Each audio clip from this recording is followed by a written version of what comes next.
Good afternoon, everyone. I'm very happy to host our Matchmaker Ventures next webinar. Thank you all for the participation. After successfully completing two previous webinars where we discussed topics related to the upcoming GDPR regulation and advising companies how they should prepare for the regulation to avoid the big fines that are awaiting, today we would like to discuss a bit broader topic, but it is also somehow related to GDPR, which is cybersecurity. As we all know, this is one of the hottest topic nowadays, with cybersecurity spending expected to exceed $1 trillion US dollars by 2021. And together with my guest, Jan Wendenburg, we will talk about the latest cybersecurity trends today and why we believe startups are an important part of the cybersecurity equation.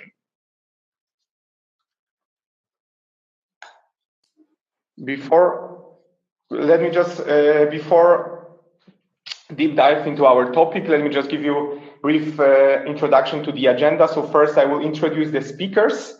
Then I will talk just briefly about Matchmaker Ventures and what we do, what's our mission. Then I will hand over to Jan for him to really give us a lot of insightful information about latest cybersecurity trends. And last but not least, I will then also discuss the cybersecurity startup market. What is the status quo and why I believe that startups are really important to be also taken into consideration in that booming market. Of course, we will finalize with the Q&A session, so everyone will have a chance to ask the question afterwards. So let me start with the introduction of today's guest, Jan Wendenburg. He's currently serving as the CEO at CertGate, a leading mobile security solution company. He's an absolute expert in cybersecurity, has over 20 plus years of experience on various positions. And on top of that, he's also supporting startups and other young companies to accelerate their growth, which makes me believe, and I'm sure that that's why his background, it is a perfect combination for today's topic. A short introduction about myself. I'm Marek. I'm a startup engagement manager at Matchmaker Ventures, and I'm also heading our cybersecurity focus topic.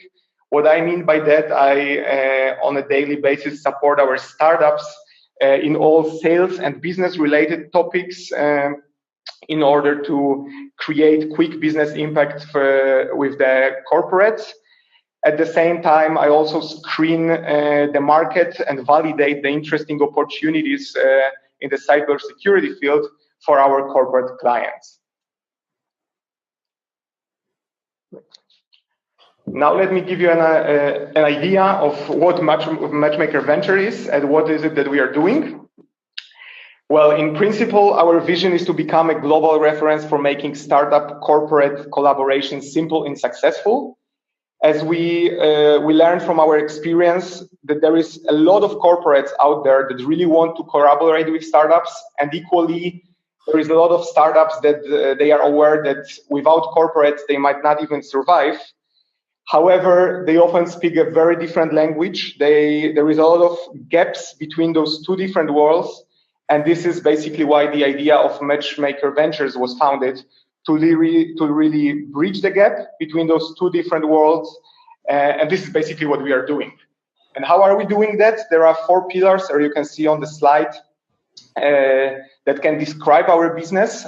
So starting from the left-hand side, we have a global C-level network of so-called matchmakers, which are our senior representatives, which basically not only help us to screen the market and source interesting cybersecurity and other startups, but also they open doors and they close the deals for our startups with relevant corporates. Time is very important for us, so that's why we collaborate with startups that are on the later stage, that they have already successful proof of concept in the local market, so that we can ensure that we create a business impact for 12 months. We are equity free. What I mean by that is the word ventures in the name of our company can sometimes be misleading.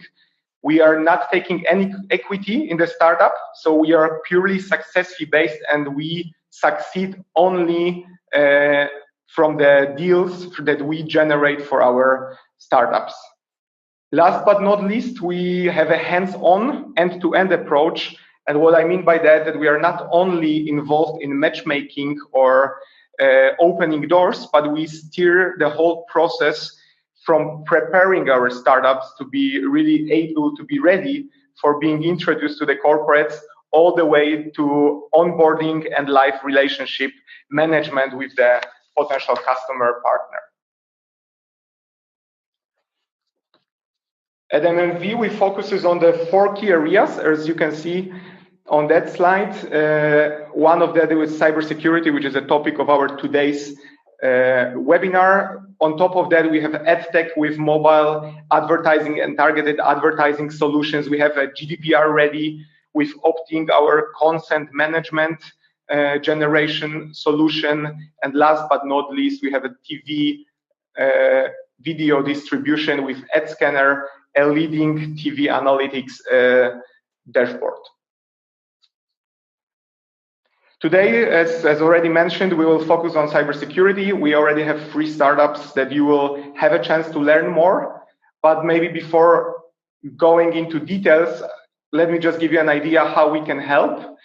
So we can help as Matchmaker Ventures twofolded. A corporate can pick from our portfolio of startups and really to create a match and to leverage our startups' services, solutions, in order to create a business impact for themselves. As mentioned already, we really thoroughly prepare them for scalability and for those partnerships, and we are supporting all parties involved from end to end.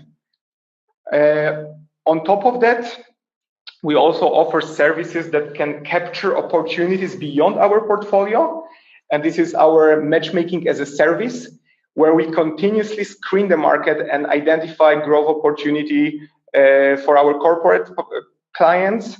We validate them, and we jointly with the partner really try to make sure that the startup is onboarded and creates impact as short in as short time as possible. Now I think it's time to deep dive into our content for today, and I will hand over the floor to Jan, who will certainly provide us with a lot of insightful information about the cybersecurity field. Why is it so important, and how does the future outlook looks like? Okay, Marek, thank you very much for the nice introduction. Here's Jan Wendenburg, and I'm the CEO of certgate, and I would like to talk a little bit about cybersecurity market. I would like to talk about cybersecurity trends, and then some things you might know and you might know you did not know. So first, just to give you a brief overview who you're listening to.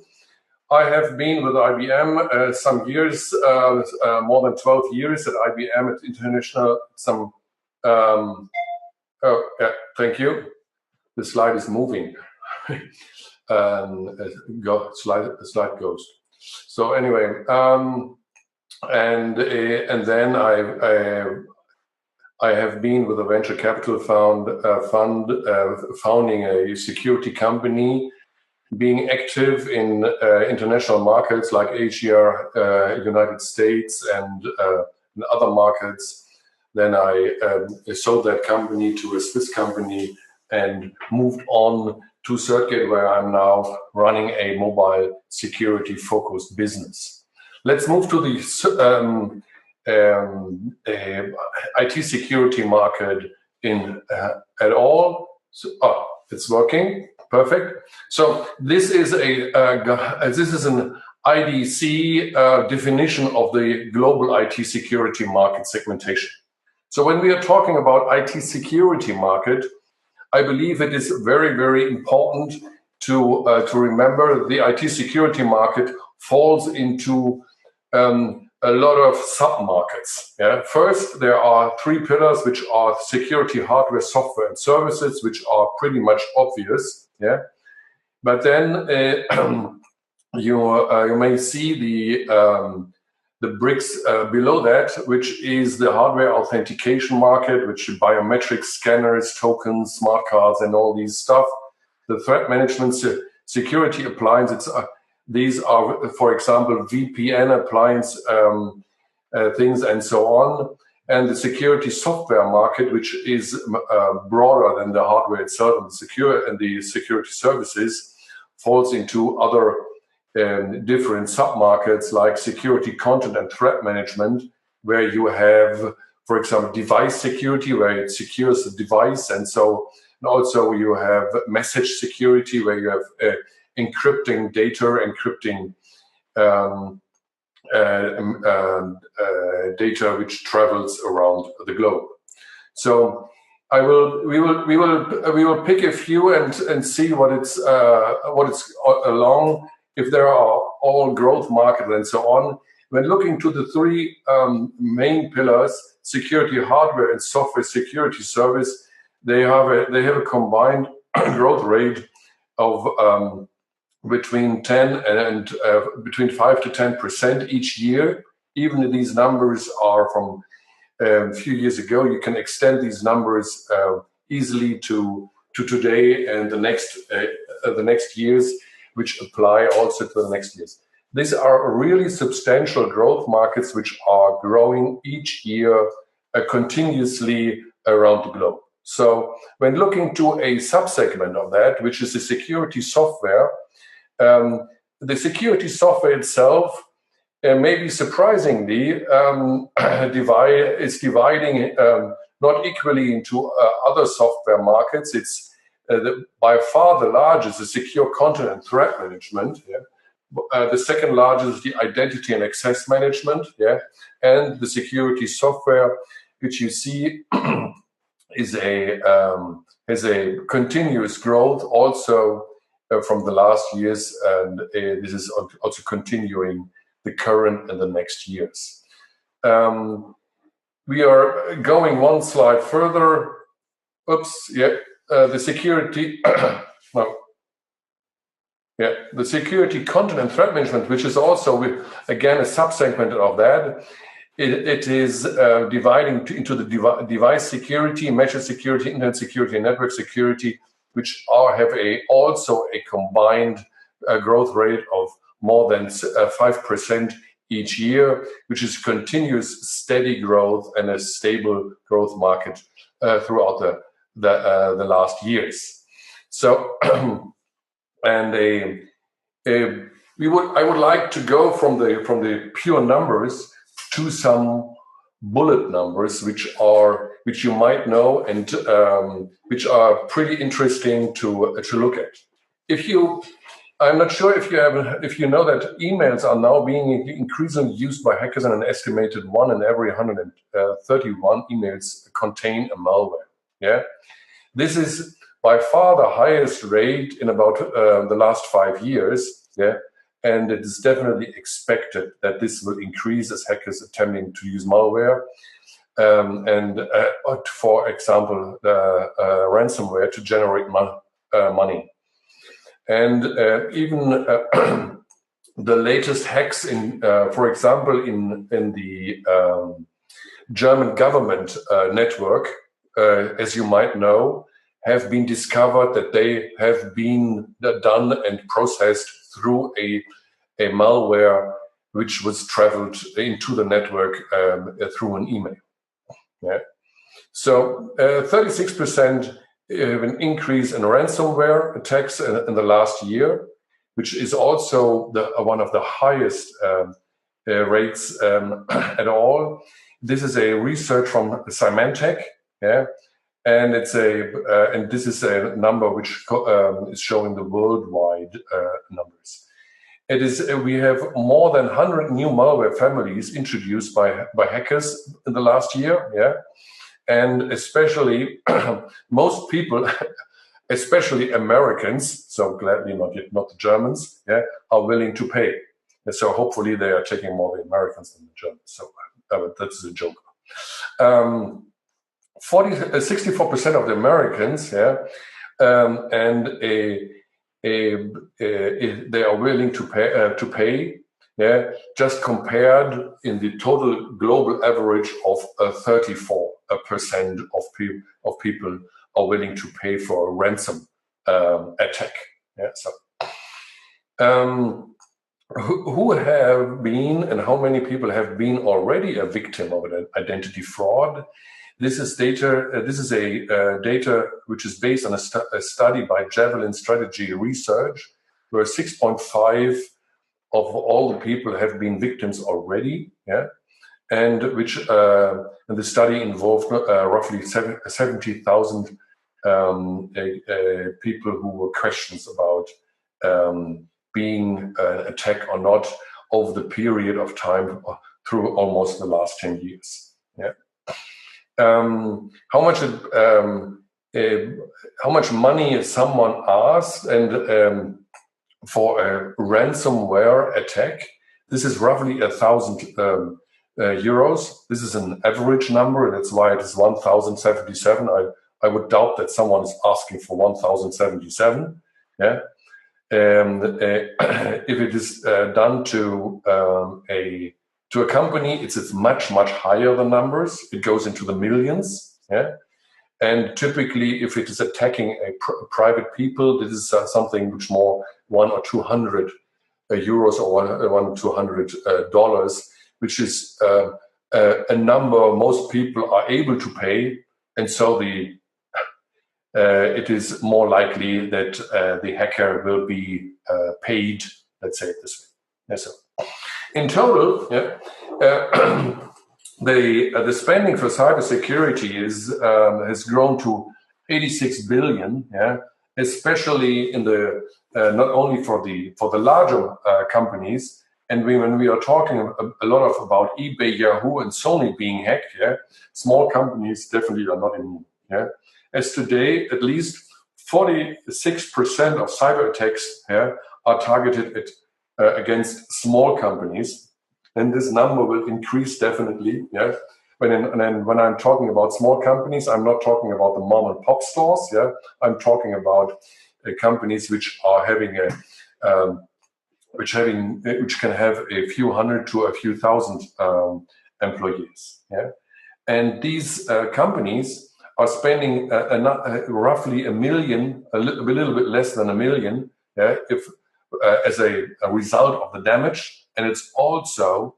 the disruption, yeah, of the operational costs are also summing up to another $1 million. Yeah, so it is a quite expensive, yeah, being a victim of an attack. Yeah, so it's much better to spend a little bit more money on that. So moving now to the top 10. For me, these are the top 10 cybersecurity trends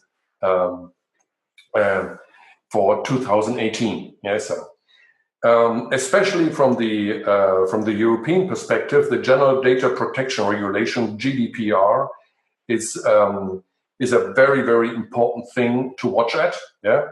And this is explaining how companies should process, store, and secure the personal data of the European Union citizens. Yeah, and this is something which will be enforced by May 25th. So if you are responsible for a company and you haven't done some research or haven't been working on that, you should hurry up a little bit. Yeah.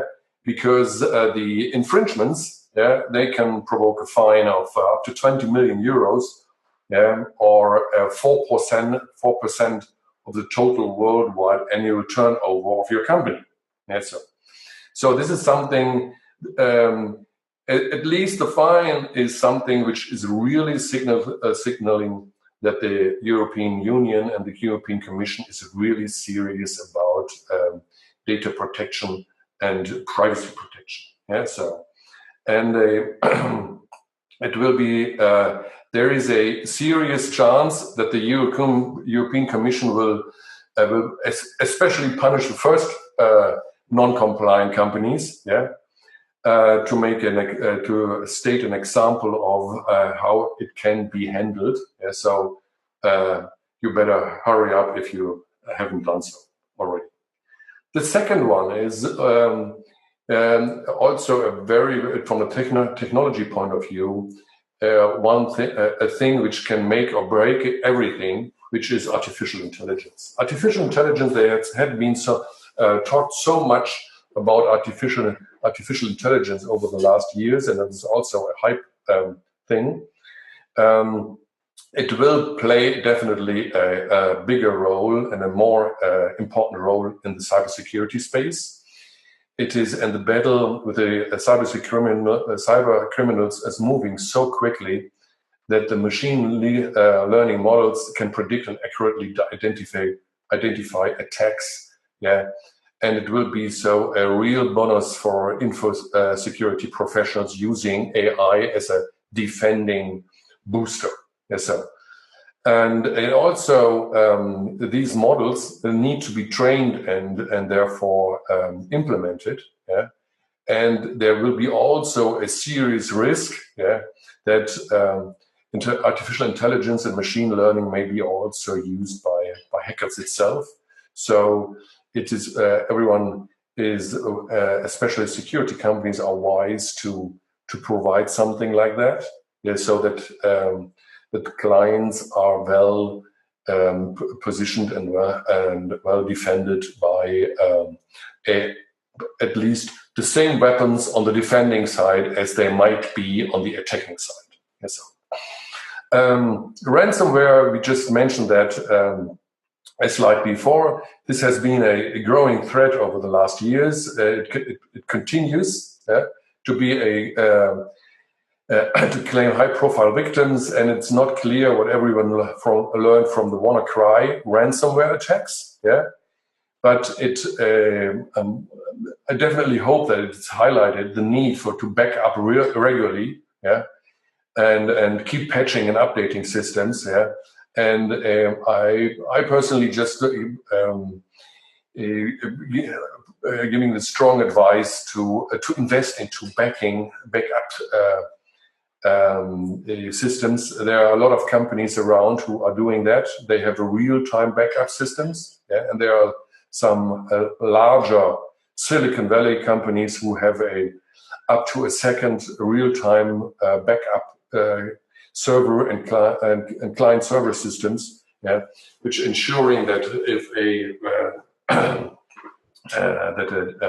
a client is attacked, that you can restore them from a clean backup and go back anytime, any point in time to have a clean backup again.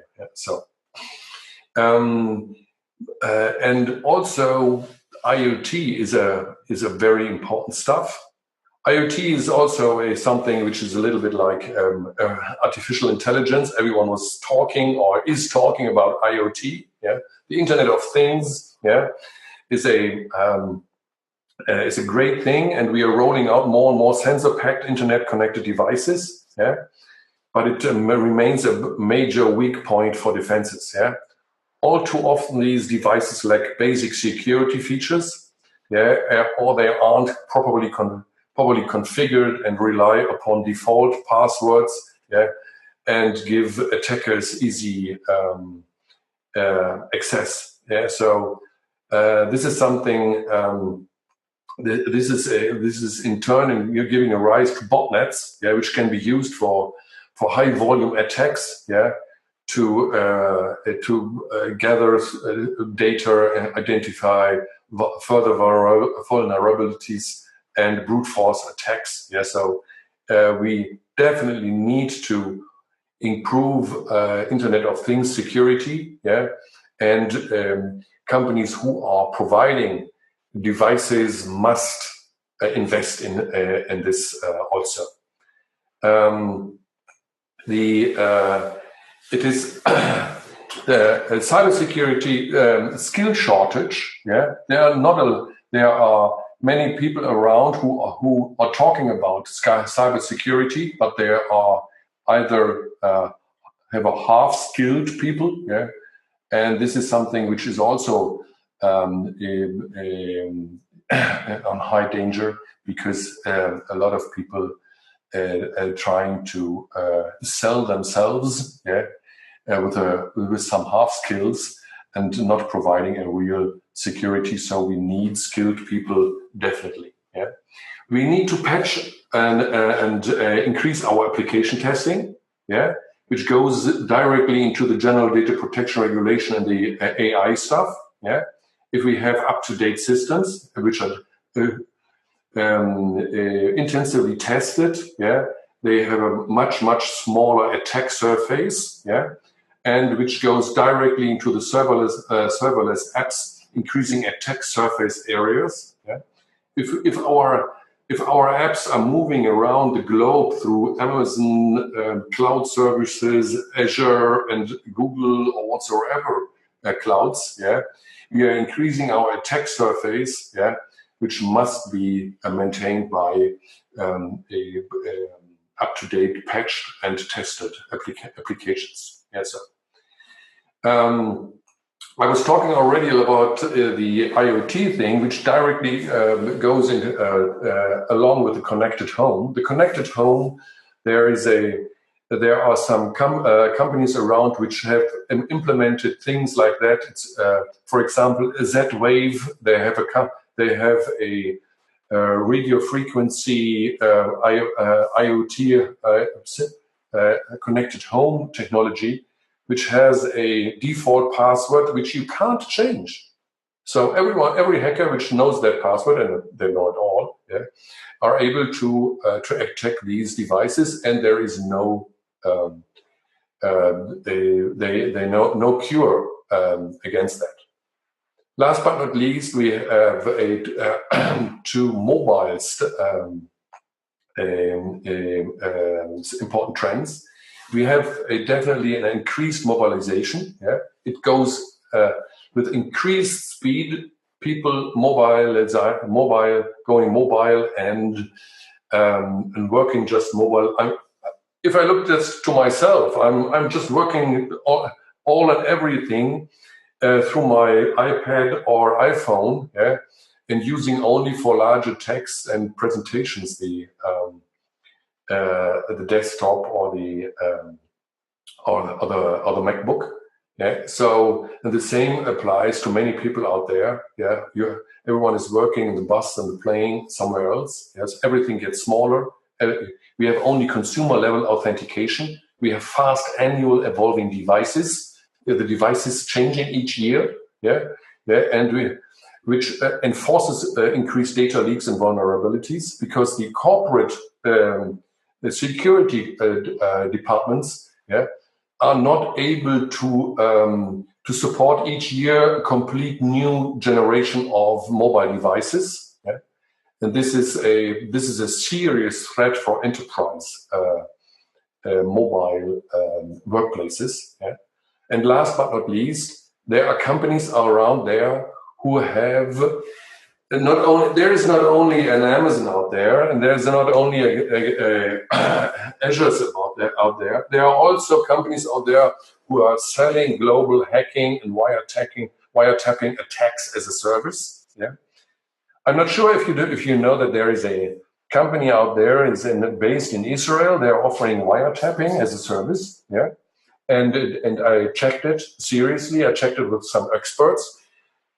They claim that they can wiretap a mobile call around the globe from Israel, yeah, without being in a line of sight or in the near or something like that. They can wiretap any call from any device in any network, yeah. So, and it works, yes, sir. So. And when looking to sales calls, when looking to calls from a CEO to his board and so on, yeah, so there are a lot of wiretapping going around, and a lot of people don't know it about. So there is a serious need for securing global communication, which is hopefully also on its way for the current year. So this is a summer. These are my top 10 in IT security for 2018. Yeah. Hopefully, I have explained a little bit what and why I think this is these are the most important trends. And I would like to hand over back to Marek. And I have to say thank you at this point for the interest in the latest trends. Thank you very much. And I'm looking forward to the discussion later on. Thank you.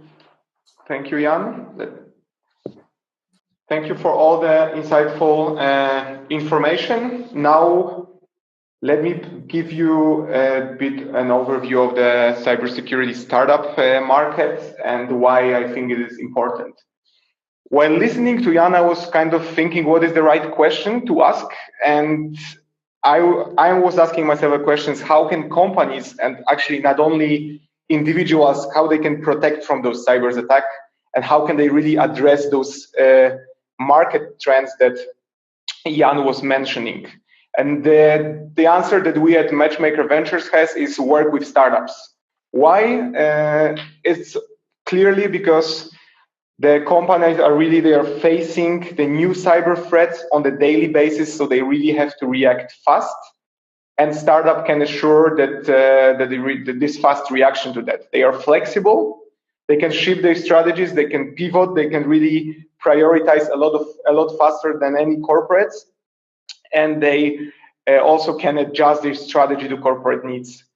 They bring the short time to market. What I mean by that for the startup to develop a top-notch solution will take a significantly shorter amount of time than for the corporates, as they are not really swamped with all the bureaucratic and administrative tasks. So the short time to market to ensure the fast reaction is a key. And last but not least, they are risk averse. So they, as we know, all startups, they live in a constant uncertainty, and therefore they really would take any risk to succeed in the market and to satisfy the customer's needs and to really solve the problem of the constantly evolving cybersecurity threats.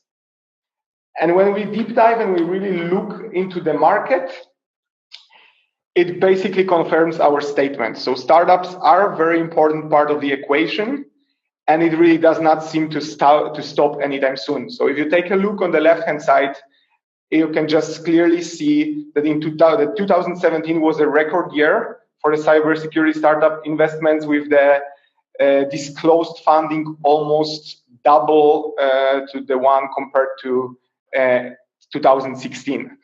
And the same constant growing we can observe when it comes to the number of deals.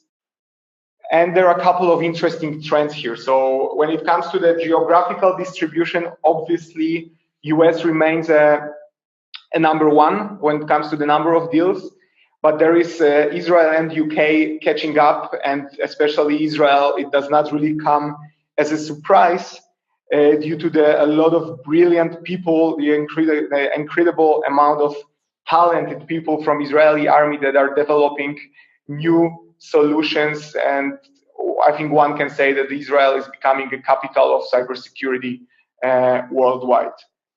When it comes to the investors, the venture capital firms remain the number one. But I think the interesting fact here is that the CVC, so corporate venture capital vehicle, it has been significantly growing when it comes to the number of deals.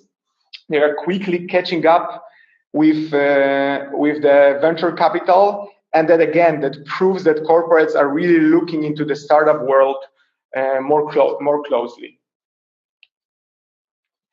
Now let me deep dive a little bit into the financing of the cybersecurity. But I think when you look at the slide and the graph, the key message that one can derive here is that the later stage startups, the yellow box, later stage startups, they are getting more and more investors' attention.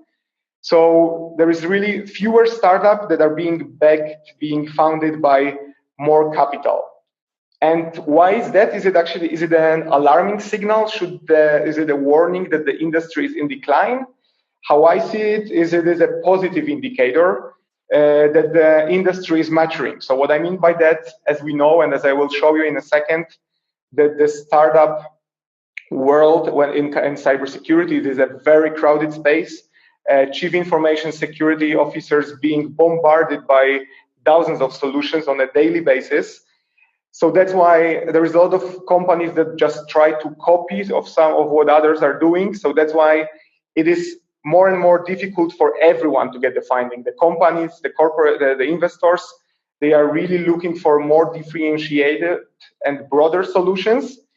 And what they do, they also follow on in companies rather than follow on with the investments rather than investing in another new ideas. But overall, looking at that, the trend goes hand in hand with a global trend in venture capital funding, where really later stage rounds of funding are increasing, while those Series A and seed angel rounds basically are getting, the number of them is decreasing. As I mentioned, cybersecurity market, it is a crowded space and not everyone can succeed. This isn't just an example. I guess there is a lot of different maps for how one can map a cybersecurity startup world. But just to give you an idea, I will guide you through a little bit of what are the subdomains, just to show that the market is huge and there is a lot of players. Starting with IoT, I think there is nothing else to add than already what Jan said. Really, everything is increasingly connected. And if it's connected, it is vulnerable, right? That's why transparency and visibility of the security of all connected devices is crucial. We have a lot of players in that field, obviously. Threat intelligence is the other one, which is basically more about anticipating and defending against attacks rather than just really reacting with incident management. So here, the key success factor would be to really get as much information as possible about the threats for the company to take the appropriate actions. Another interesting one is the network and endpoint security, which is in a way similar to IoT security. It's really to check whether to check all the devices that are connected to your network, being that a laptop or other wireless and mobile devices, as really basically each device that is entering the network, it is also a potential entry point for the security threat. That's why in that field, the real-time full picture of all devices is important to act quickly. Continuous network visibility, I think it's clear. It's about constant eye, keeping a constant eye on the network traffic, all the monitored applications, your network performance to really try to identify the malicious and suspicious behavior. Quantum encryption, it is all about having your messages read and delivered to the intended recipient, right? So to whoever is should read it. The rest should not have an access to it. A key success factor for me here is also a speed, as we want our message to be delivered on time within a reasonable period of time, but also in a secure way. Website security, I'm not gonna go into details. It is clear just to secure the website. We have a behavioral detection, which is basically analyzing the behavior of the user and to really try to kind of come up with certain patterns to identify a malicious behavior. Key here is the accuracy, as we really make sure that we can clearly differentiate between malicious and normal behavior of the user. Deception security, risk remediation, cloud security, and mobile security, those are the other ones that can kind of finalize the map. And as you can see, there is a lot of startups in there. There is a lot of subdomains. So what is really making a cybersecurity startup successful? I have defined 4 things that from my perspective are very important. A is to have a clearly defined value proposition, to really know where do you play in that stack of cybersecurity, and within that stack, why you are different than the others. Second one is the secure pilot customers early on. What I mean by that is that a lot of big corporates, they would rather take a cybersecurity solution from the established vendor like IBM or Symantec or other players. And that's why you really have to focus in order to build your credibility to get the pilot customers as early as possible. Thirdly, if you want to serve, for example, to telcos, you really need to know how they work. You really need to know what they need, and you really have to understand how they buy. So that's why it is important to know the target industries inside out. Last but not least, I think I already mentioned that, be resilient and flexible. Just pivot whenever it needed, shift your strategy, and prioritize according to the market and customer needs. We at Matchmaker Ventures, working with the leading cybersecurity startup, it is just to give you an idea about our portfolio. We have 3 companies. Ion ID is a great value-added service for telecom, insurance, banks that provides a platform for monitoring of for the proactive identity theft protection. They basically monitor public and dark web in real time and alert users before their identity is misused. Ion Pass is an ever-evolving database that is basically constantly monitors all the passwords being entered into the company's website. So as clearly, if any password if it has ever been leaked, it should not be reused again. Last but not least, Cronus is the latest addition to our portfolio, which provides a 24/7 penetration test that really focuses on the vulnerabilities that are exploitable, that are related to the business processes. So to really can help companies to prioritize remediation and to really take care of what is really important. In a nutshell, they basically tell the company where to fix, what to fix, and how to fix. Having said that, I think I already discussed that, but just to emphasize how we as Matchmaker Ventures can help, we have our portfolio that I just briefly discussed, and I'm happy to elaborate more. Just please reach out to me. And we have our matchmaking as a service where you can capture opportunities beyond our portfolio, where we would screen for interesting cybersecurity startups for you. As said, I'm available, and please reach out to me at any time. I think we just came to an end of our webinar. We still have some time for the Q&A, so please feel free to ask any question. Just please use the Q&A function in the Zoom webinar interface to ask your question.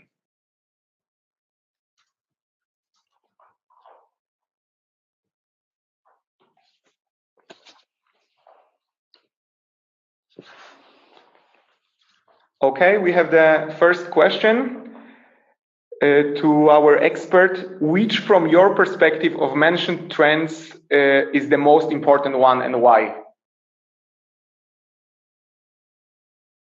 Jan? Yeah, I had to unmute my microphone first, so before answering, that helps. Okay, yeah, thank you for the question. I have a clear winner of that, when looking to the 10, and because this is artificial intelligence. Yeah, why it is artificial intelligence? Because artificial intelligence can make or break everything. Yeah, it is something. If you have other things which you have a great surface, a attack surface, a small one, a patch systems, and all these stuff. But if artificial intelligence will have a breakthrough, yeah, then it will be so powerful that it will break almost everything what we know today in terms of IT security. So this is the bad side of the story. Yeah, the good side of the story, we can use also artificial intelligence to close all these gaps which might arise there. Yeah, and so it will be the same chicken and egg problem as we have today, where people are trying to find holes and the other one are trying to close the holes. So artificial intelligence is definitely my favorite. Thank you. Okay, we have another question. What are the critical success factors for startups in this field? I think I can answer. I think we already tried to answer these questions before. So basically, from my perspective, it's really to have a clearly defined value proposition for the specific target customers, for the target industry, to really have a unique selling point. Because as I said, as we saw on this huge map, there is a lot of players in this, within this even subdomains of cybersecurity. So that's why you clearly should differentiate. And being a startup, it is important also to really have already something to show the corporate. So use your network and secure pilot customers early on, because without that, you might really struggle to even get in the door of the corporate. Yes, agreed. Another question to Jan: how can your company, CertGate, help other companies to protect from the cyber attack? If you could just elaborate what is it that you're doing at CertGate?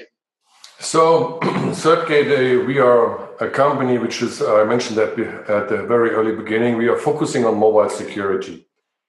Yeah, mobile security with regards on mobile secure user authentication and secure communication. The better the authentication mechanism, at least, will be, the less cyber attacks will be successful. Yeah, so if you have a bulletproof authentication mechanism, which not only works on your desktop, it works also on your iPhone or Android phone. Yeah, a lot of large companies, for example, have very strict rules on how to log on into the desktop. They are using smart cards, they are using multi-factor authentication and all these stuff.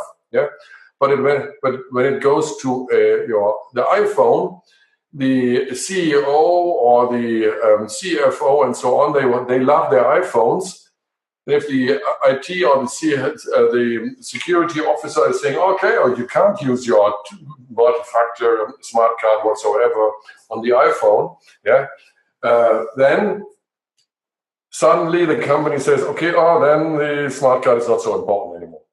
Yeah, so this is a completely wrong way how to handle these things, because the hacker will make it easy. They are not trying to break the system from the strongest point. They are trying to break the system from the weakest point. So you have to be strong everywhere. That's where we are coming into the game. Thank you, Jan. I think we have time for one more question. We have the last one. Why do you think big companies are hesitant to implement cybersecurity solutions from startups? I believe big companies, that's as far as I know, big companies, and I work for big companies quite a long time. So big companies love stability. Big companies hate volatility. Yeah, so. And they are typically buying even the second best solution if it comes from a stable, plannable, foreseeable, calculable vendor and has a clear path into the next 2, 3, 4, 5 years. Because they know if they are buying into a solution and they're rolling it out, for example, to 10, 15,000 people, they can't change it each year. So they need a vendor which is along for the next 5 years at least, it is a solution which is supported by the next 5 years. And it should be also not something like a crazy idea and maybe it doesn't work with the next Windows update. Yeah, something like that. So it should be a stable one. Maybe it's not the best in the market, but it's at least, but it works and and you can count on it for the next years. All these things do not apply to all startups. Startups are new, startups are fast, startups are volatile, and so on. So this is the advantage, this is the core asset of startups, which are sometimes not 100% what large companies want. That's why they are sometimes hesitant. Great. Thank you very much, Jan. And I think we already ran out of time. Thank you to all the participants. And I hope you enjoyed the session and also hope that you will participate in our future Matchmaker Ventures webinars. Thank you to all. Thank you also from my end. Thank you.